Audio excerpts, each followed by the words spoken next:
오늘 내가 낫고자 하느냐는 제목으로 함께 은혜를 나누고자 합니다.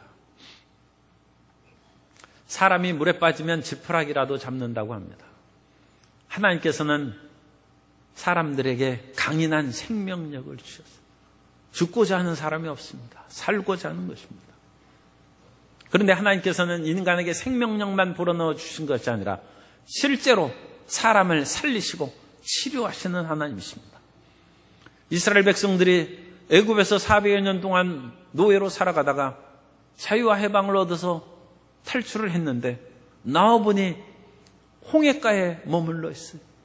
뒤에는 애국 군대가 쫓아오고 앞에는 창이라는 홍해수가 있으니 우리가 이제 죽었다 싶은 생각할 때 하나님께서는 어찌하여 이 백성이 부르짖기만 하느냐, 모세야 너는 이 백성을 이끌고 홍해가로 나아가서 지팡이를 내밀으라는 것입니다. 그러면 홍해가 갈라지고 바다를 육지처럼 건너는 하나님의 기적으로 저들을 살리신다는 것입니다. 하나님께서는 기적으로 우리를 살리시고 삶의 여건을 변화시켜서 우리를 생명의 길로 인도하십니다. 그러므로 하나님께서 우리를 살리고자 하신즉 우리도 살려는 마음을 가져야 됩니다. 낙심하고 포기하면 안 됩니다. 오늘 베데스다 연못가에는 수많은 병자들이 누워 있는데 그 누운 병자들 가운데 38년 된 병자를 주님께서 찾아오셔서 살고자 하는 의욕을 불어넣으시고 그를 치료한 기사가 나타나 있습니다. 그 말씀을 통하여 우리도 다시 한번 치료받고 삶의 문제를 해결하고 다시금 뜨거운 열정으로 주님을 사랑하는 마음으로 변화되는 이 시간 되시기를 간절히 바람하지 않습니다. 첫째로 베데스다의 38년 된 병자는 낙심하고 포기한 사람을 상징합니다. 예루살렘 성벽에는 여러 성문이 있었는데 그 성벽 중에 하나가 양의 문입니다. 그 양의 문은 고대에는 양들을 파는 시장이 있었다고 합니다. 그래서 그 양들을 사서 양문으로 들어가서 베데스다 연못에서 그 양을 씻고 그래서 하나님께 제사를 드리는 것입니다. 그 양의 문은 오늘날에 있는 예루살렘 성벽은 슐레이만 대자가 그걸 나중에 세웠어요. 그래서 슐레이만이 거기에다가 양의 문 위에다가 사자 4마리를 거기다 그려놨습니다. 그래서 그 벽에 사자가 있는데 그래서 오늘날에는 사자의 문이라고도 하고 예루살렘에 가보시면 양의 문은 몰라도 사자의 문 하면 금방 찾을 수 있습니다. 또 스데반이 그 문을 나와서 순교를 당했기 때문에 스데반의 문이라고도 합니다. 그런데 그 양의 문에 베데스다 연못으로 가까이 있고 그 연못에는 행각 5이 있는데 그 베데스다 연못가에 있는 행각에는 수많은 병자들이 누워 있습니다. 하나님께 양을 씻어서 베데스다 연못에서 씻어서 깨끗하게 드리는 양떼들이 있는 것이 아니라 수많은 각색 병자들이 오히려 그 연못과 행각에 모여 있다고 요한복음 5장 3절에서 말씀합니다.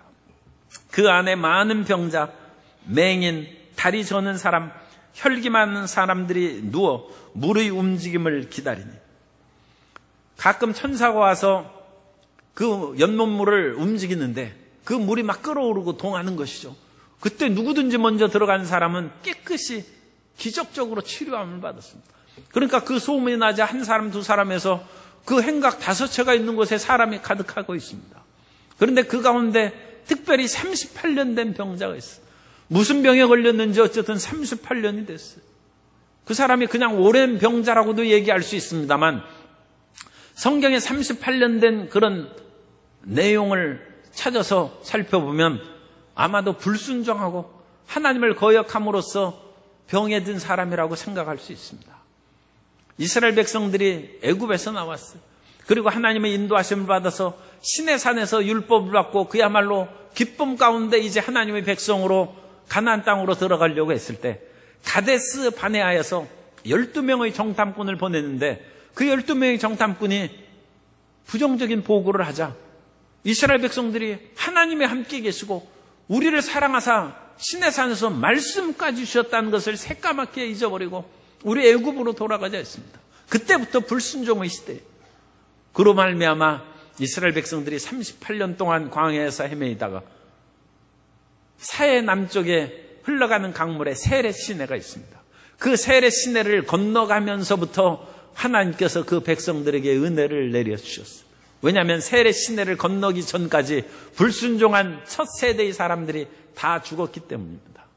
그래서 가데스 바네아에서 세례 시내까지가 38년의 기간인데 신명기 2장 14절에 보면 가데스 바네아에서 떠나 세례 시내를 건너기까지 38년 동안이라. 이때에는 그 시대의 모든 군인들이 야훼께서 그들에게 맹세하신 대로 진영 중에서 다 멸망하였나니. 그러므로 이 38년 된 병자는 불순종과 고통의 38년의 세월을 보냈고, 그 사이에 다른 사람은 치료받는데 치료받을 기회도 누리지 못하고 고통과 좌절 가운데 누워 있었던 것입니다. 그러나 하나님께서는 죄인이라 할지라도 자기 죄로 인하여 죽는 것을 조금도 기뻐하시지 않습니다. 하나님께서는 죄인을 찾아오시고 죄인을 부르시는 사랑의 하나님이신 줄 믿습니다. 그래서 예수님께서 이 38년 된 병자를 찾아오신 것입니다.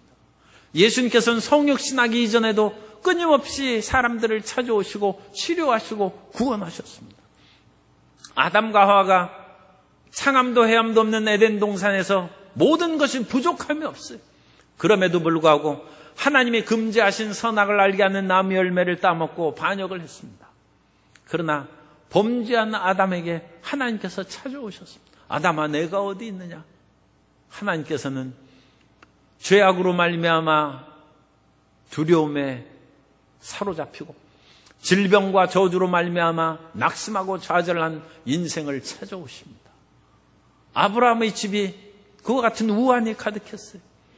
아브라함의 아버지가 갈대아 우르에서 사업을 하다가 망해서 거기에서 우상 숭배하는 우상 제조업자였어요. 그러니까 그것이 잘 될 리는 없죠. 그래서 망했어요. 그 집안의 형님인 하라는 일찍 죽었어요. 또한 아브라함은 사레와 결혼했는데 사레는 자식을 낳지 못합니다. 가정의 우환이 가득했을 때 하나님께서는 아브라함을 찾아오셨습니다. 고통과 좌절 가운데 슬퍼하고 주저앉아 있지 말고 너는 본토 친척 아비집을 떠나 내가 지시할 땅으로 가라. 그에게 새로운 꿈과 용기를 주셔서 이끌어 주셨습니다. 이스라엘 백성들이 특별히 하나님을 배반하고 좌절감에 빠져 있었던 때가 사사시대인데, 그 사사시대에 이스라엘 압제하던 미디안 족속이 있었습니다. 미디안 족속들이 어찌나 심하게 이스라엘 백성들을 괴롭히는지 곡식을 심고도 추수할 수가 없었어요. 그래서 기드온이 곡식을 몰래 포도주 틀에서 추수하고 그 탈곡하고 있었던 것입니다. 그때 하나님께서 기드온을 찾아오셔서 큰 용사여, 야훼께서 너와 함께 계시도다, 그 말씀을 하시면서 기드온을 통하여 이스라엘 민족을 미디안의 압제에서 해방시키시고 살 길을 열어주셨습니다. 하나님은 우리를 찾아오십니다. 좌절과 낙심에 가득 차 있을 때라도 주님께서는 우리를 찾아오셔서 새로운 삶의 길을 이끌어 주시는 것입니다. 38년 된 그 병자를 예수님께서 찾아오셔서 주님께서 물으셨습니다. 내가 낫고자 하느냐? 아니, 베드스다 연못가 행각에 누워있는데 나으려고 누워있겠죠. 그러나 그러지 않은 사람도 있어요. 38년 동안 이 사람이 아팠으니까 이제 병은 못 낫겠거니. 처음에는 병을 나으려고 베데스다 연못에 뛰어들기도 했겠죠. 그런데 다른 사람이 먼저 치료함을 받아서 이 사람은 치료함을 못 받았어요. 물만 젖은 채로 나오고 그러니까 여러 번 시도한 후에 이 사람은 포기했을지 몰라요. 그리고 병이 10년, 20년 지나면 병이 어찌 낫겠나 포기해버릴 수 있습니다. 그렇다고 해서 이 사람이 이제 그 오랜 병 가운데 다른 데 갈 데도 없죠. 아마 가족들과도 멀어졌을지 모릅니다. 그러니까 그냥 행각에 누워있는 거예요. 누워요. 예수님께서 낫고자 하느냐 할 때 주여 내가 낫기를 원합니다. 그렇게 속 시원하게 대답하면 얼마나 좋겠습니까? 이 사람은 그런 말을 하지 않았어요. 내가 연못이 동할 때 물에 들어가려고 하는데 나를 데려다 줄 사람이 없습니다. 이제 나는 주변에 사람들도 다 떨어지고 외톨이가 되어서 나을 수 있는 기회도 없습니다. 예수님께 치료를 구하는 것이 아니라 이 사람은 연못이 움직일 때만 기다려요. 사람이 낙심하고 좌절해서 그 모든 앞길을 포기하는 경우가 많이 있습니다. 그러나 주님께서는 그 사람을 찾아오셔서 포기하지 말라고 하십니다. 낙심하지 말라고 하십니다. 그리고 주님께서는 이 사람을 그야말로 치료하셔서 몸을 치료하심으로 그 마음을 치료하시는 그 일을 행하십니다. 예수님은 이 병자의 말을 들은 후에 너는 그렇게 부정적이고 다른 사람을 의지하고 원망과 불평을 하니까 못 고쳐주겠다, 안 되겠다 하지 않냐고 주님께서는 그 38년 된 병자에게 직접 말씀하십니다. 일어나 내 자리를 들고 걸어가라. 일어나라는 것입니다. 하늘과 땅을 지으신 하나님의 말씀입니다. 예수님께서 일어나라고 그 병자에게 말씀하시자 이 38년 된 병자의 몸에 힘이 생겼어요. 연약한 힘줄에 새 힘이 돋아나고 신경이 다시 살아 움직이고 그리고 이 사람이 벌떡 일어나. 내 자리를 들고 걸어가라고 했어요.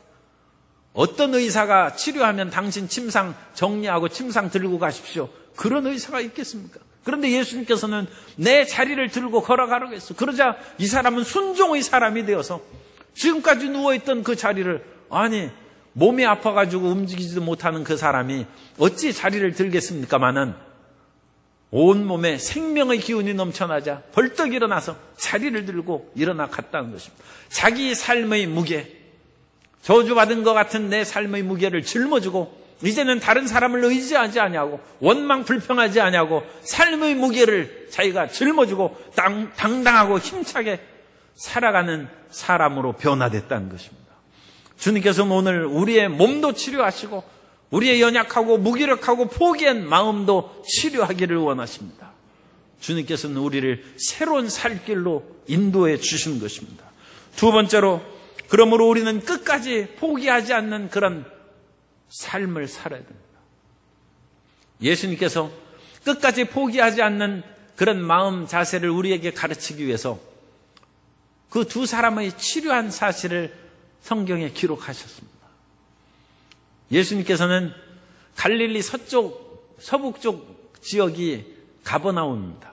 그 가버나움에서 주로 활동을 하셨는데 어느 날 예수님께서 그 갈릴리 호수의 서북 쪽 그 연안에서 바다 건너편 저쪽으로 이제 동남쪽으로 그 배를 타고 가셨어요.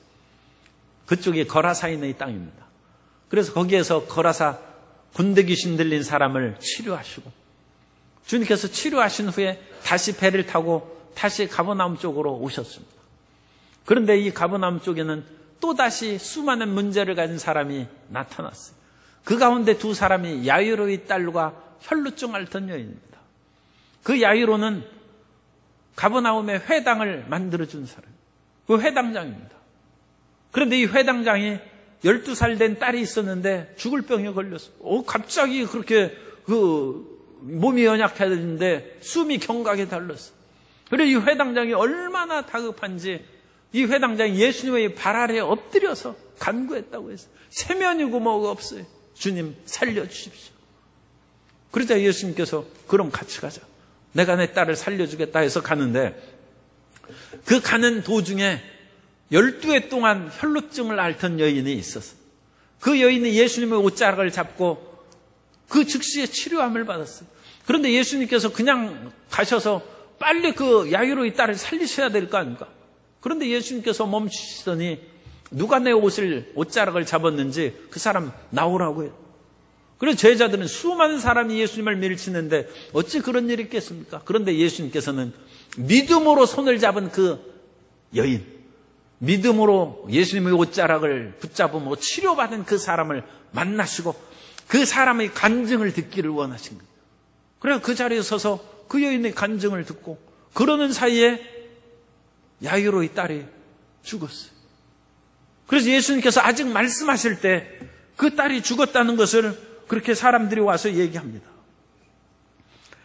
마가복음 5장 35절 이하에 보면 아직 예수께서 말씀하실 때 회당장의 집에서 사람들이 와서 회당장이 이르되 당신의 딸이 죽었나이다. 어찌하여 선생을 더 괴롭게 하나이까?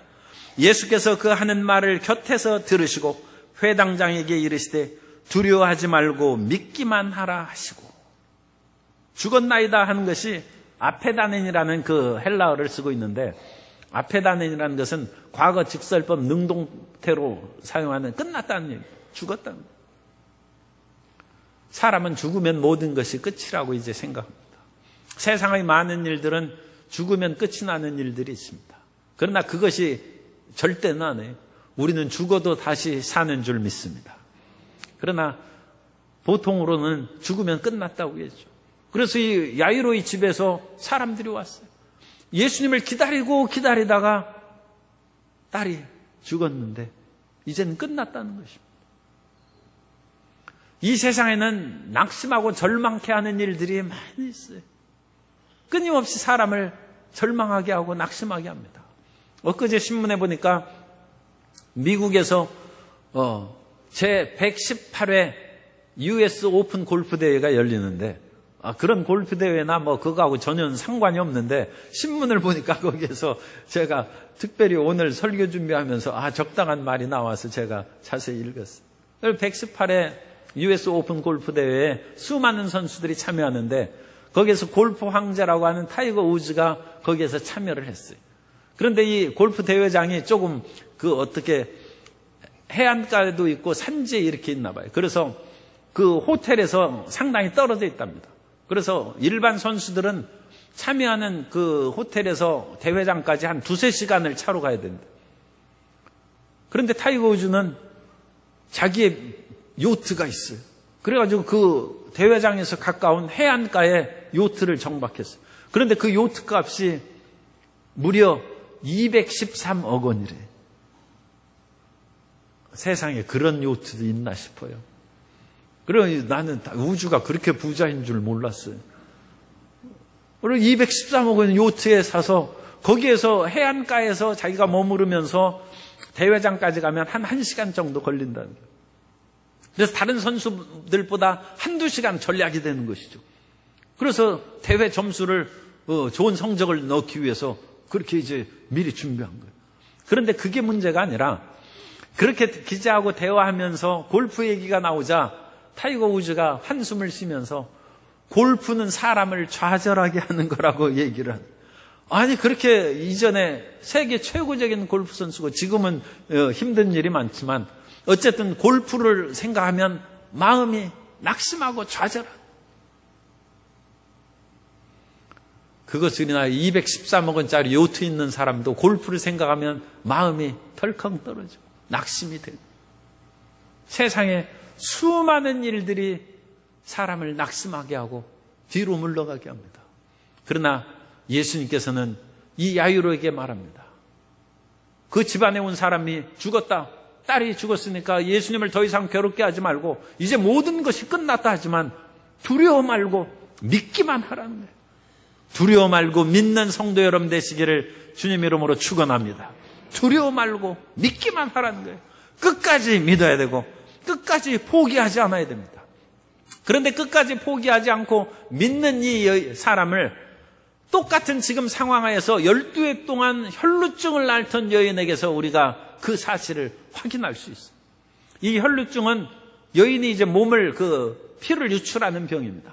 그리고 유출하는 병은 부정하다고 성경에 나와 있고, 그런 유출하는 자리에 앉거나 그러면 다 부정해지는 것으로 사람들이 가까이 할 수 없는 그런 삶입니다. 레위기 15장 25절 이하에 보면, 만일 여인의 피의 유출이 그의 불결기가 아닌데도 여러 날이 간다든지 그 유출이 그의 불결기를 지나도 계속되면 그 부정을 유출하는 모든 날 동안은 그 불결의 때와 같이 부정한 즉 그의 유출이 있는 모든 날 동안에 그가 눕는 침상은 그에게 불결한 때의 침상과 같고 그가 앉는 모든 자리도 부정함이 불결한 때의 부정과 같으니 그것을 만지는 자는 다 부정한 즉 그의 옷을 빨고 물로 몸을 씻을 것이며 저녁 때까지 부정할 것이요. 그래서 이 피를 흘리는 병이 부정하게 되고, 그러니까 가족들이 부정해 주는 거예요. 그런 때는 이제 정결기간 동안 떨어져 있어야죠. 그런데 이 여인은 12해 동안을 그렇게 부정하게 산 거예요. 그러니까 누가 같이 살 사람이 없죠.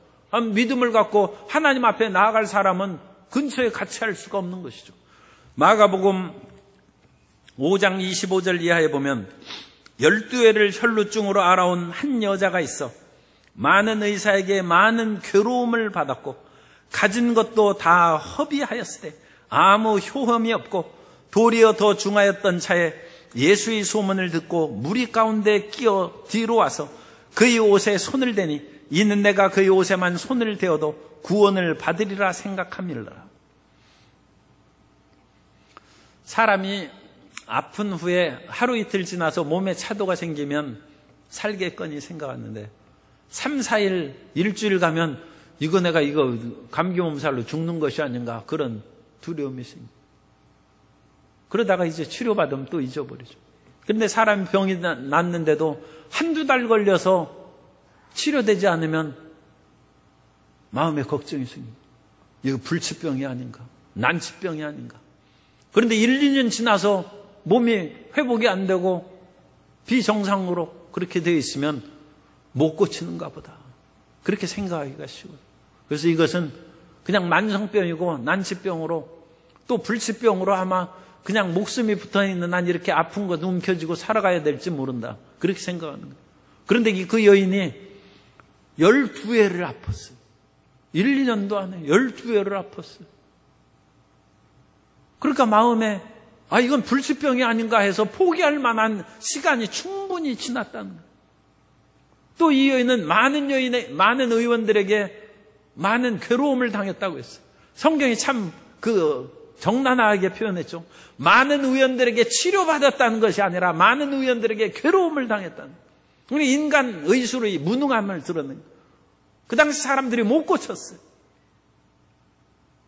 그래서 이대로 하면 뭔가 차도가 있어야 되는데 더 괴로움을 당하고 또 다른 의원에게 찾아갔으니까 또 괴로움을 당하고 몇십 년 전만 해도 오늘날처럼 의료보험이 잘 돼 있지 않아서 병원 가는 것이 무서웠어요. 왜 병원 가는 것이 무서우냐? 주사 맞는 것이 무서운 것이 아니라 약값 때문에 병원비 때문에 무서워하는 거예요. 그리고 옛날에는 병원에서 또 도망간 사람들도 있어요. 그래가지고 그런 사람들을 저 장기려 박사 같은 그런 의사분들은 몰래 그렇게 그냥 고쳐만 주고 그렇게 돈도 안 받고 하는 그런 훌륭한 분들에 대한 이야기도 있어요. 그런데 이분이 그 2000년 전에 많은 의원들을 찾아간 것을 보면 굉장히 부잣집 사람이었던 것 같아요. 그런데 그 부잣집도 12년 동안 병을 앓는데 무슨 돈이 남아있겠어요? 다 허비했다고 성경에 말씀. 돈도 다 썼어요. 그런데 그것보다 더 무서운 것은 사람이 1, 2년 동안 아프고 5, 6년 동안 아프고 10년을 넘고 의사마다 찾아간 사람들마다 치료는 해주긴커녕 더 몸을 괴롭게 하고 자기의 가족도 물질도 다 떠나가면 마음이 포기하는 거예요. 이제 못 고친다. 이제 내 생명은 끝났다. 내가 건강하게 다시금 뛰어다니고 행복하게 살아가는 그 세월은 사람들이 나에게 가까이 다가오고 그야말로 서로 아름답게 교제를 나눌 수 있는 그런 날들은 다시 오지 않을 것이다. 그렇게 낙심하고 절망한다는 것입니다. 그런데 이 여인이 절망하지 않았어요. 그게 놀랍다. 그 12회 동안 그 병을 앓고 의원에게 모든 것을 괴로움을 당하고 가진 것은 다 허비하고 더군다나 그 자기 병이 더 중하여졌던 차에 병이 더 나빠졌어요. 상황이 더 나빠졌어요. 그런데 이 여인이 안 나빠진 것이 한 개 있어요. 믿음을 포기하지 않았다. 나는 치료받을 수 있다는 것입니다. 그래서 예수님께서 지나가신 길에 예수님 앞에 정식으로 나와서 기도받고 안수받고 치료받는 것도 아니라 사람들의 틈에 밀려서 내가 예수님의 옷자락에만 손을 넣어도 나는 치료받을 수 있다. 그 포기하지 않는 불굴의 믿음을 가지고 예수님의 옷자락에 손을 댄 즉 치료받았다는 것입니다. 이 세상에서 가장 중요한 것은 포기하지 않는 믿음입니다. 왜냐하면 하나님은 변함이 없으십니다. 하나님은 어제나 오늘이나 영원토록 동일하신 하나님이십니다. 예수 그리스도의 십자가 보혈로 우리 죄를 사하실 때 우리를 끔찍하게 사랑하셨고 우리가 예수님 믿고 5년 되고 10년 되고 50년이 되어도 주님의 사랑은 변함이 없습니다. 어릴 때는 사람이 아프면 그 어머니가, 그 부모가 그야말로 밤잠을 자지 아니하고 갓난아기를 돌보고 그렇게 치료하지 않습니까? 우리의 병이 오래됐다 할지라도 주님은 변함없이 우리를 사랑하시고 치료하기를 원하시는 것입니다. 그러므로 중요한 것은 변함없는 하나님 앞에서 변함없는 믿음을 갖는 것이고 포기하지 않는 믿음을 갖는 것입니다. 믿음을 굳건히 갖고 주님 앞에 나아가는 성도 여러분 되시기를 예수님 이름으로 축원합니다. 아브라함은 포기하지 않는 믿음을 가졌습니다. 로마서 4장 19절 이하에 보면 그가 백세나 되어 자기 몸이 죽은 것 같고 사라의 태가 죽은 것 같음을 알고도 믿음이 약하여지지 아니하고 믿음이 없어 하나님의 약속을 의심하지 않고 믿음으로 견고하여져서 하나님께 영광을 돌리며 약속하신 그것을 또한 능히 이루실 줄을 확신하였으니. 아브라함이 자기 몸이 죽은 것 같음과 사라의 태가 죽은 것 같음을 알면서 이 자녀 못 낳는 것이죠. 그런데 믿음이 약하여지지 않았어요. 그러니까 하나님께서는 믿음을 보시고 죽은 것 같은 몸을 다시 살리사 사라의 몸에서 이삭을 낳게 해 주셨습니다. 하나님은 죽은 자를 살리시고 없는 것을 있는 것 같이 부르시는 하나님이신 것입니다. 세 번째로 하나님은 마침내 역사하십니다. 하나님이 우리가 끈질긴 믿음을 가지고 그러면 하나님께서 마침내 역사하십니다. 하나님은 잊지 않으십니다. 하나님은 신실하시고 하나님은 전능하신 하나님이십니다. 그러므로 우리의 그 모든 것을 믿음을 갖고 나아가면 주님께서는 마침내 역사하사 아브라함을 통하여 25년이 지난 후에 이삭을 낳게 하시고 12해 동안 모든 의원들에게 괴로움을 받았으나 이 혈루증 여인이 믿음을 한 가지 갖고 살아가는, 돈도 다 떨어졌어, 가족도 떨어졌어. 그러나 혈루증 여인을 예수님께서 치료하셨습니다. 죽은 야이로의 딸을 치료해 주셨습니다. 절망과 좌절 가운데 빠진 어떤 사람이라 할지라도 끈질긴 믿음으로 나아가면 주님께서 치료하시고 고치시고 그 사람을 세워주신 것입니다. 마침내 역사하시는 하나님을 체험하시기 바랍니다. 요셉은 11개 볏집단이 자기를 에워싸며 절하는 꿈을 꿨어요. 해와 달과 11별들이 절하는 영롱한 꿈을 꿨어요. 그런데 그 꿈을 꾸고 너무 기가 막히고 놀라워서 자랑을 좀 했는데, 자랑을 좀 했기로써니 그 형들이 자기를 노예로 팔면 되겠습니다. 자기 인생이 끝이 나는 것이죠. 저 머나먼 외국 땅으로 노예로 팔려갔는데 그 인생에 무슨 비전이 있겠어요? 그런데 요셉이 좌절하지 않았어요. 낙심하지 않았어요. 포기하지 않았어요. 노예로 끌려간 집에서 얼마나 성실하게 일하는지 보디발이 가정의 총무로 삼고 모든 것을 다 맡겼어요. 아, 이제 내 살 길이 열리나? 보디발이라는 시위 대장이 나를 이와 같이 사랑하고 총애한 즉 내게 출세의 길이 열릴지 모르겠다. 그렇게 생각했을지도 몰라요. 그런데 웬일입니까? 그 나쁜 그 보디발의 아내의 그 일로 말미암아 다시 감옥에 갇혔어요. 다시 또 그 삶이 곤두박질 쳐서 감옥에 갇히는 처참한 신세가. 그러나 요셉은 불굴의 마음으로 포기하지 않습니다.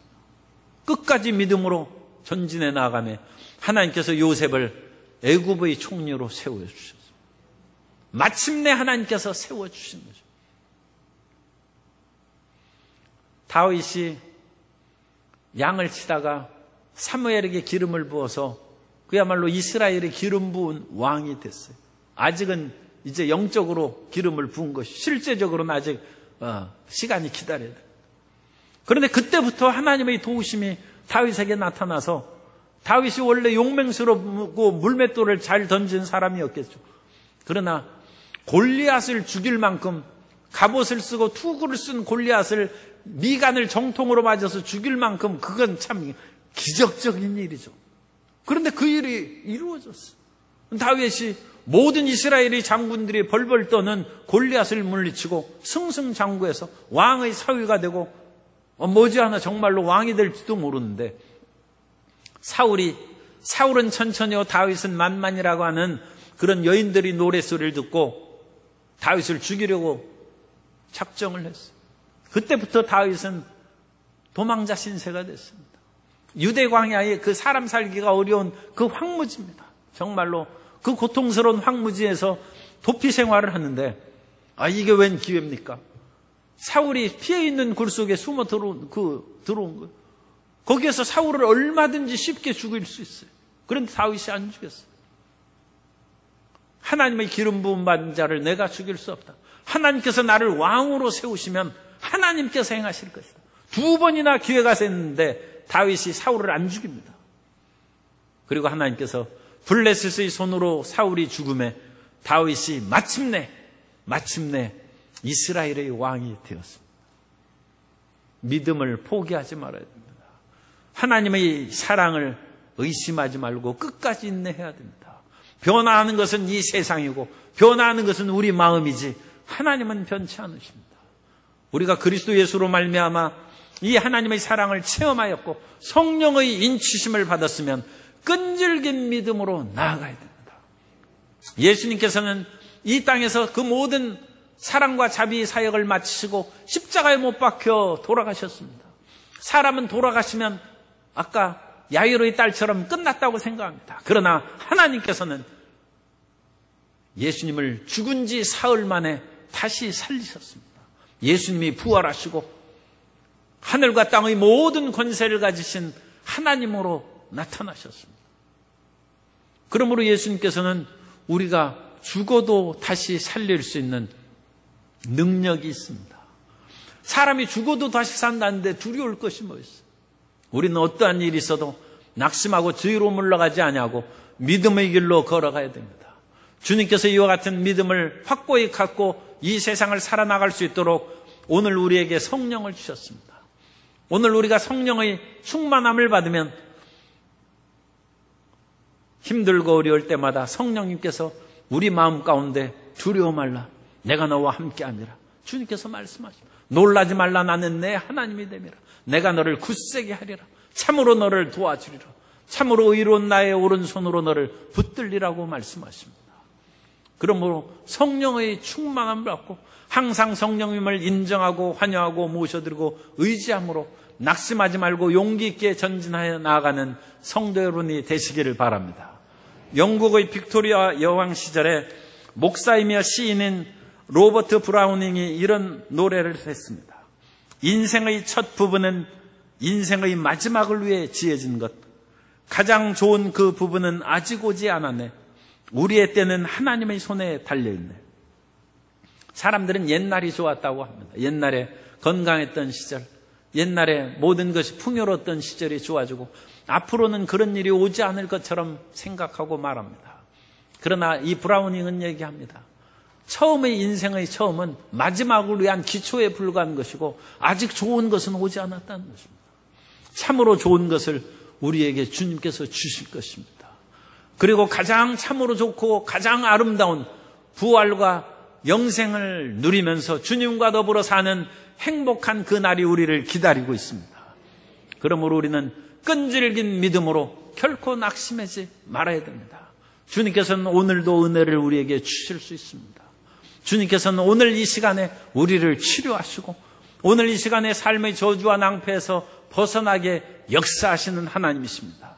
하나님에는 능치 못함이 없습니다. 그러므로 고린도후서 6장 2절에서 말씀합니다. 이르시되 내가 은혜 베풀 때에 너에게 듣고 구원의 날에 너를 도왔다 하셨으니 보라 지금은 은혜 받을 만한 때요 보라 지금은 구원의 날이로다. 예수님께서는 우리 마음 가운데 찾아오셔서 내가 낫고자 하느냐 물으십니다.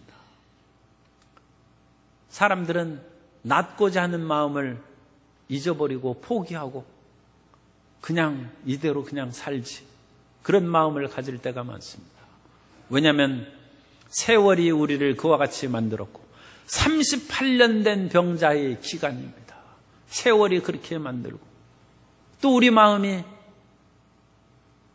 절망과 낙심으로 가득 차서 포기했기 때문입니다. 주님을 믿고 부르짖던 그 열정도 사라진 그 사람들이 가끔 있습니다. 다시금 처음 사랑을 회복하고 기도에 열심을 내고 다시 모든 것이 마르고 그야말로 죽은 것 같은 상태가 되었을지라도 하나님의 능력을 믿으시기 바랍니다. 내가 낫고자 하느냐 물으실 때 주여, 주님께서 하실 수 있습니다. 주님께서는 지금 역사하셔서 나를 치료하실 수 있고, 주님께서는 역사하셔서 죽음형에도 볕들 날이 두게 할 수 있고, 새로운 삶의 길을 열어낼 수 있고, 미디안의 압제에서도 그 연약한 기도원을 통하여 자유와 해방을 주시는 역사를 베푸실 수 있습니다. 주여, 오늘 나에게 임하여 주옵소서. 나에게 생명의 역사를 베풀어 주시고 구원을 체험하게 하여 주옵소서. 그리하여 이 구원의 위대한 역사를 체험한 사람들마다 그 간증하지 않을 수 없죠. 그 혈루증 여인이 얼마나 간증했겠습니까? 참다운 전도의 사명을 수행하고 전도의 열매를 맺는 하나님의 신실한 자녀들이 되게 주옵소서. 그와 같은 은총을 누리게 되시기를 예수님의 이름으로 축원합니다.